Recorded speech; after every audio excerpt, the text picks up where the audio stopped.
నమస్తే ప్రజలందరికీ ముందుగా ప్రతి ఒక్కరు కూడా కింద ఉన్నటువంటి సబ్స్క్రైబ్ బటన్ ని నొక్కి మన ఛానల్ ని సబ్స్క్రైబ్ చేసుకునే ప్రయత్నం చేయండి. ఇక తెలంగాణ రాష్ట్రంలో అవుట్ సోర్సింగ్ ఉద్యోగుల గురించి ప్రతిరోజు కూడా మనం మాట్లాడుతూ ఉన్నాం. అవుట్ సోర్సింగ్ ఉద్యోగుల జీతాలు రాక వాళ్ళు ఎన్ని విధాలుగా ఇబ్బందులు పడతా ఉన్నారు, ఎన్ని రకాలుగా ఇబ్బందులు పడతా ఉన్నారనే దాని గురించి ప్రతిరోజు కూడా వీడియోలు తీస్తూ ఉన్నాము, మాట్లాడుతూ ఉన్నాము. ప్రభుత్వ దృష్టికి తీసుకెళ్లే ప్రయత్నం మా వంతుగా మేము చేస్తూ ఉన్నాం. అయినప్పటికీ కూడా ఏ ప్రభుత్వ అధికారులు ముందుకు రావట్లేదు, ముఖ్యమంత్రి గారు స్పందించట్లేదు, లేకపోతే ఇంకా మంత్రులు కానీ ఎమ్మెల్యేలు కానీ ఎవరు కూడా దీనిపైన ఒక నిర్ణయం తీసుకొని అవుట్సోర్సింగ్ ఉద్యోగుల కష్టాలకు ఒక పులి స్టాప్ పెట్టే ప్రయత్నం చేయట్లేదు. అంటే మరి ఏం జరుగుతుంది తెలంగాణ రాష్ట్రంలో? ముఖ్యమంత్రి గారు 24 గంటలు పనిచేస్తా ఉన్నానని చెప్పేసి గొప్పలు చెప్పుకున్నటువంటి ఈ రోజుల్లో అవుట్సోర్సింగ్ ఉద్యోగులు వాళ్ళ కుటుంబాలు నడి రోడ్డు పాలవుతా ఉంటే, 6 నెలలుగా జీతాలు రాక వాళ్ళు అనేకమైనటువంటి అవస్థలు పడతా ఉంటే ఇవన్నీ కూడా ముఖ్యమంత్రికి కనబడట్లేదా? దాదాపు 4 నుంచి 5 లక్షల మంది అవుట్సోర్సింగ్ ఉద్యోగులు తెలంగాణ రాష్ట్రంలో ఉన్నారు. మరి అటువంటి అవుట్సోర్సింగ్ ఉద్యోగుల గురించి ఇవాళ తెలంగాణ ప్రభుత్వానికి కనీసం కూడా ఒక కనికరం లేదా? ఒక్కసారి ఆలోచన చేయాలి. మరి అవుట్సోర్సింగ్ ఉద్యోగులంతా కూడా ఇప్పటికే రాష్ట్ర వ్యాప్తంగా కూడా నిరసనలు తెలియజేస్తా ఉన్నారు, ముఖ్యమంత్రి గారి దృష్టికి తీసుకెళ్లే ప్రయత్నం చేస్తా ఉన్నారు. అనేక రకాలుగా కూడా వాళ్ళు జీతాలు వేయండి అని చెప్పేసి ప్రభుత్వానికి పలుమార్లు చెప్తా ఉన్నారు. అయినప్పటికీ కూడా గతంలో బీఆర్ఎస్ ప్రభుత్వం ఉన్నప్పుడు కాస్తో కూస్తో అప్పట్లో ఒక నెల అటు ఇటు అయినా కూడా జీతాలు వచ్చినాయి. కానీ ఇవాళ కాంగ్రెస్ ప్రభుత్వం అధికారంలోకి వచ్చిన తర్వాత, రేవంత్ రెడ్డి గారు ముఖ్యమంత్రి అయిన తర్వాత జీతాల ముచ్చట 6-7 నెలలుగా జీతాలని మర్చిపోయారు. వాళ్ళకు పండగ వస్తే జీతం వస్తుంది కావచ్చు, బోనస్ వస్తుంది కావచ్చు అనుకుంటా ఉన్నారు. బోనస్ పక్కన పెడితే ఉన్న జీతానికే ఇక్కడ భరోసా లేదు. బోనస్ గురించి మనం ఆలోచించాల్సినటువంటి అవసరమే లేదు. ఎందుకంటే ఇవ్వాల్సినటువంటి జీతం వాళ్ళు 10 నుంచి 12 గంటలు కష్టపడుతున్నటువంటి వాళ్ళ జీతం వాళ్ళకే ఇవ్వట్లేదు ప్రభుత్వం. ఇక మళ్ళీ పైగా బోనస్ ఎక్కడి నుంచి వస్తుంది? వీళ్ళు జీతాలే సరిగ్గా ఇవ్వలేనటువంటి ఈ ప్రభుత్వము ఇక బోనస్ ఏడిస్తుంది అనేది ఒకసారి అవుట్ సోర్సింగ్ ఉద్యోగులు కూడా ఆలోచన చేసుకోవాలి. ఎందుకంటే 6-7 నెలలుగా జీతాలు రాకపోతే ఒక కుటుంబం ఎట్లా నడుస్తుంది? మరి ముఖ్యమంత్రి గారికి మినిమం ఇది తెలుసా, లేకపోతే తెలియదా? ఏం చేస్తా ఉన్నాడు? ఏమన్నా మాట్లాడితే రమేష్ తిట్టిండు, అట్లా చేసిండు, ఇట్లా చేసిండు అని చెప్పి కామెంట్లు పెడతా ఉంటారు. మరి ఏం చేయాలి? ఎట్లా చెప్పాలి? వీళ్ళకు అవుట్ సోర్సింగ్ ఉద్యోగులు చనిపోతా ఉన్నారు. మొత్తం కూడా ఆత్మహత్యలు చేసుకొని మా కుటుంబాలు నడి రోడ్డు పాలవుతా ఉన్నాయి. ఇంటి రెంట్ కట్టుకోలేనటువంటి పరిస్థితి. నిత్యావసర సరుకులు తెచ్చుకోవాలన్నా, ఏం తెచ్చుకోవాలన్నా కూడా పైసలు రూపాయలు లేవు మా దగ్గర. ఎవరి దగ్గర అప్పు తెచ్చుకోవాలి? మేము రాష్ట్రం కోసం పనిచేస్తా ఉన్నాము, ప్రభుత్వం కోసం పనిచేస్తా ఉన్నాము, ప్రభుత్వ ఆఫీసులలో మేము పనిచేస్తా ఉన్నాం అని చెప్పేసి వాళ్ళు అనేక రకాలుగా వాళ్ళ బాధ చెప్పుకుంటా ఉంటే సిగ్గు శరం లేకుండా ఇంత కూడా సిగ్గు లేదా? ఏంది అంటే ఎవరి కోసం ఉంది ప్రజాప్రభుత్వము? ఎవరి కోసం అక్కడ కూర్చున్నారు మీరు? ఇవాళ ఏదో ఒకటి చేస్తారు కావచ్చు, ఏదో ఒకటి ఉరగబెడతారు కావచ్చు అనే కదా మిమ్మల్ని అక్కడ కూర్చోబెట్టింది. ఇవాళ మరి అవుట్ సోర్సింగ్ ఉద్యోగుల గురించి, వాళ్ళ కుటుంబాల గురించి ఆలోచన చేయకపోతే ఇక మీరెందుకు? మీ ప్రభుత్వం ఎందుకు? మీరు ఉన్నది వాళ్ళ కోసం, ప్రజల కోసం. రాష్ట్రంలో 5 లక్షల మంది, అక్షరాల 4 నుంచి 5 లక్షల మంది అవుట్ సోర్సింగ్ ఉద్యోగులు ఉన్నారు. 5 లక్షల కుటుంబాలు అనుకోవచ్చు మనం. 5 లక్షల మంది కుటుంబాలు మొత్తం కూడా ఇవాళ నాశనం అవుతా ఉన్నాయి. మరి ఈ పాపం ఎవరికి తగులుతుంది? కాంగ్రెస్ ప్రభుత్వానికి తగులుతుంది కదా. వాళ్ళని మొత్తం కూడా బలి తీసుకుంటా ఉన్నారు. మొన్న చూసినాం చేవెలలో ఒక బస్సు యాక్సిడెంట్ అయిన తర్వాత, అక్కడ చనిపోయిన తర్వాత వాళ్ళు అప్పుడు పోయి రోడ్డులు వేస్తా ఉన్నారు. అంటే మీరు మొదట ఒక సంఖ్య ఏమైనా పెట్టుకుంటారా? ఇంతమంది చనిపోతే అప్పుడు మనకు బుద్ధి సోయి వచ్చి అప్పుడేమైనా చేద్దామని చెప్పేసి ఏమైనా ఫిక్స్ అవుతారా? అరే మినిమం ఇంకిత జ్ఞానం లేదా? ప్రజాప్రభుత్వం అని చెప్పేసి గొప్పలు చెప్పుకొని పేపర్లు, అడ్వర్టైజ్మెంట్లు ఇవిచ్చుకొని షోకాకు చూపెట్టడు కాదు. ప్రజాప్రభుత్వం అంటే ఎవరికి సమస్యలు రాకుండా, ప్రజాప్రభుత్వం అంటే ప్రజలు ఇబ్బందులు పడకుండా, ప్రజల కంట్లో కన్నీళ్లు కారకుండా ఎప్పుడైతే మీరు చూస్తారో, ఎప్పుడైతే చేస్తారో అప్పుడే మీది ప్రజాప్రభుత్వం అవుతుంది. ఏదో అస్తమానం డప్పు కొట్టుకుంటా, భజన ఛానళ్ళు పెట్టుకొని వాళ్ళకు ముల్లెలు పంపించుకుంటా వాళ్ళతోని ప్రజాప్రభుత్వం అని చెప్పేసి చెప్పుకుంటే ప్రజాప్రభుత్వం కాదు. రేవంత్ రెడ్డి గారు గుర్తుపెట్టుకోండి మీరు. ఇవాళ అవుట్ సోర్సింగ్ ఉద్యోగులు నానా రకాలుగా వాళ్ళు ఇబ్బందులు పడతా ఉన్నారు. అరే వాళ్ళ జీతం వాళ్ళకి ఇవ్వడానికి మీకేంది నొప్పి? 6-7 నెలలుగా జీతాలు ఎందుకు ఇవ్వట్లేదు? మెషిన్ తీసుకొని వచ్చి ఇక్కడ ఆడడం అంత అవసరమా? ఏంది ఇప్పుడు ఏమొచ్చింది దానివల్ల? 150 కోట్ల రూపాయలు. అంటే ఇక్కడ వీళ్ళు చచ్చిపోతే కూడా మీకు కనీసం చీమ కుట్టినట్టుగా కాదు, మెషిన్ తీసుకొని వచ్చి ఆటలు ఆడతారా? మిస్ వరల్డ్ అని చెప్పేసి 300 కోట్ల రూపాయలు పెడతారా? అంటే ప్రజల సొమ్మని, మన దగ్గర అధికారం ఉన్నది, మనం ఏమైనా చేయొచ్చు, మనల్ని ఎవరు అడిగేటోడు లేడు, చెప్పేటోడు లేడు. ఇష్టం వచ్చినట్టు సొంత నిర్ణయాలు తీసుకొని ఈ రకంగా చేయడం అనేది కరెక్టా కాదా? ఒక్కసారి ప్రజలు సమాధానం చెప్పాలి.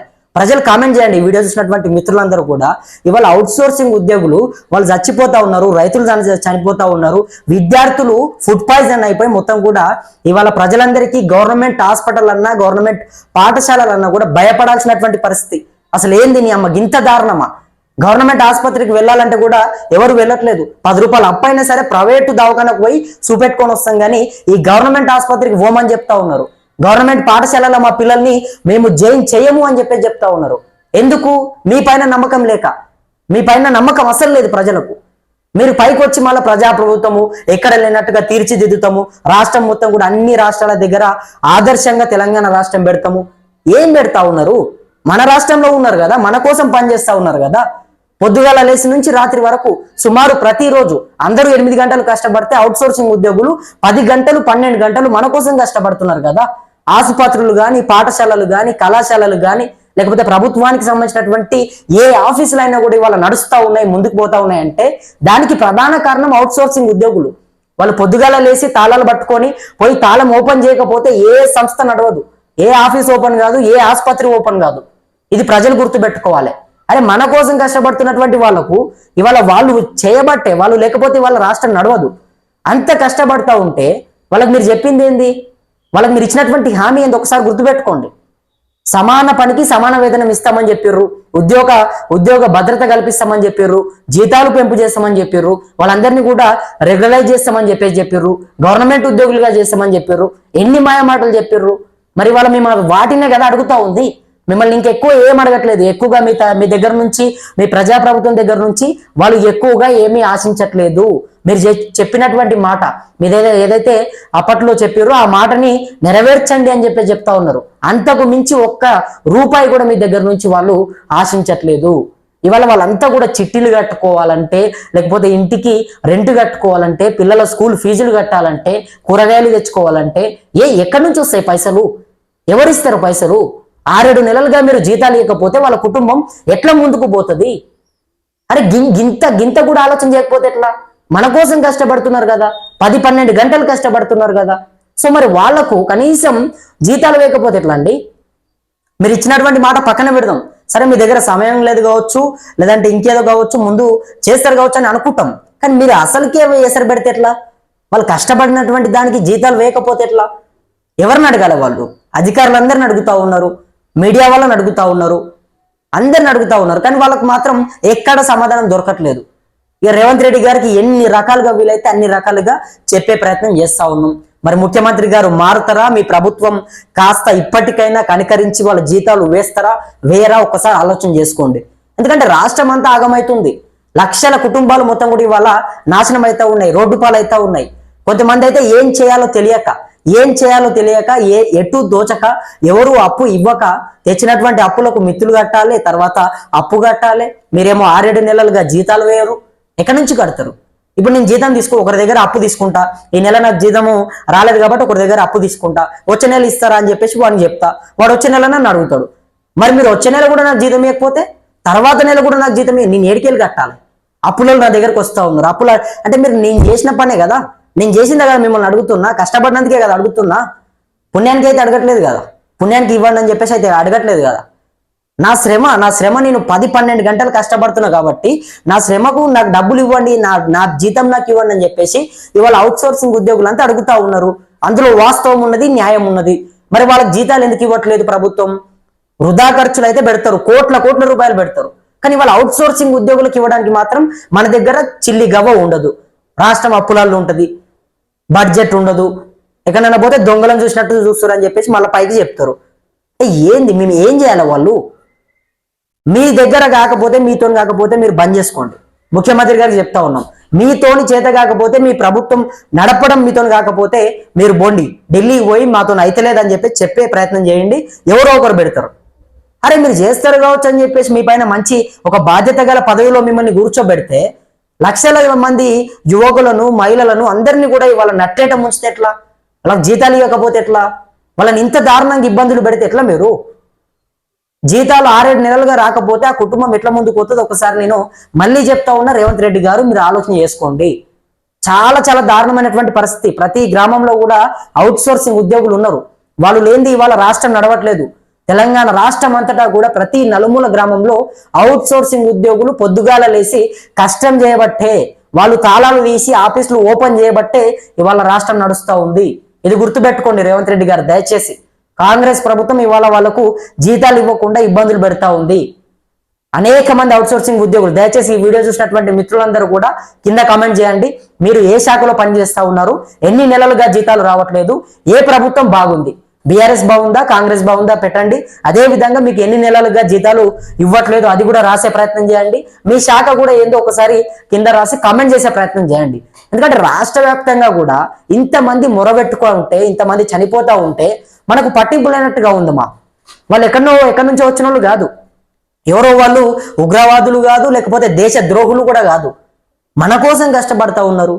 మన రాష్ట్రం ముందుకు పోతా ఉన్నది.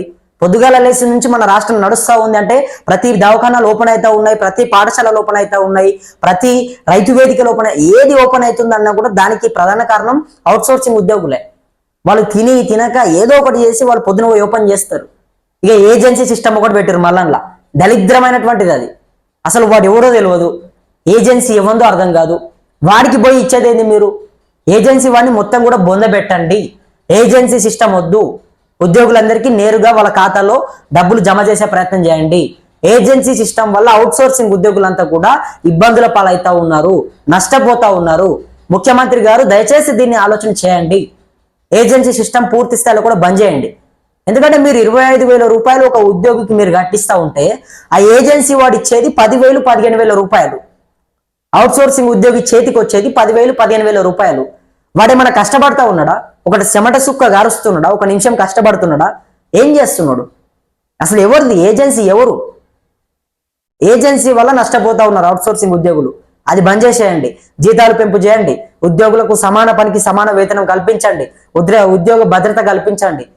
ఇవన్నీ చేయండి. ఈ ప్రజాప్రభుత్వం అప్పుడు నిజంగానే ప్రజాప్రభుత్వం అని చెప్పి వాళ్ళు చెప్తారు. మీరు ఇవన్నీ చేయకుండా పేపర్లలో అడ్వర్టైజ్మెంట్ ఇచ్చుకుంటా కొన్ని భజన ఛానళ్ళతో భజన చేయించుకుంటే ప్రజాప్రభుత్వం కాదు అది. చాలా క్లియర్గా కనబడుతుంది కదా ఇక్కడ. అంతమంది చనిపోతా ఉన్నారు, అంతమంది ఇబ్బందులు పడతా ఉన్నారు, నిరసనలు తెలుపుతా ఉన్నారు. అరే మరి ఇంత జరుగుతూ ఉంటే మళ్ళీ పైకి వచ్చి ప్రజాప్రభుత్వం అంటే నమ్మడానికి గొర్రెలమా లేకపోతే పిచ్చోళ్ళమా? ఎవరం మేము అసలు? మీది ప్రజాప్రభుత్వం అని చెప్పేస్తే ఇట్లా కొట్టాలా సప్పట్లు? తెలియదా మాకు? సోయలేదా మాకు? కనీసం అంటే మేము చూస్తున్నాం కదా, యువకులంతా కూడా చూస్తూ ఉన్నారు కదా, రాజకీయ నాయకులందరూ కూడా చూస్తూ ఉన్నారు కదా. ఇంతమంది చచ్చిపోతూ ఉంటే మీరు పైకి వచ్చి ప్రజాప్రభుత్వం అని చెప్తే నమ్మడానికి ఇక్కడ ఎవరైనా దద్దమ్మలు ఉన్నారనుకుంటా ఉన్నారా లేకపోతే ఏంది? మాకు ఆ మాత్రం కూడా ఇంకిత జ్ఞానం లేదనుకుంటా ఉన్నారా?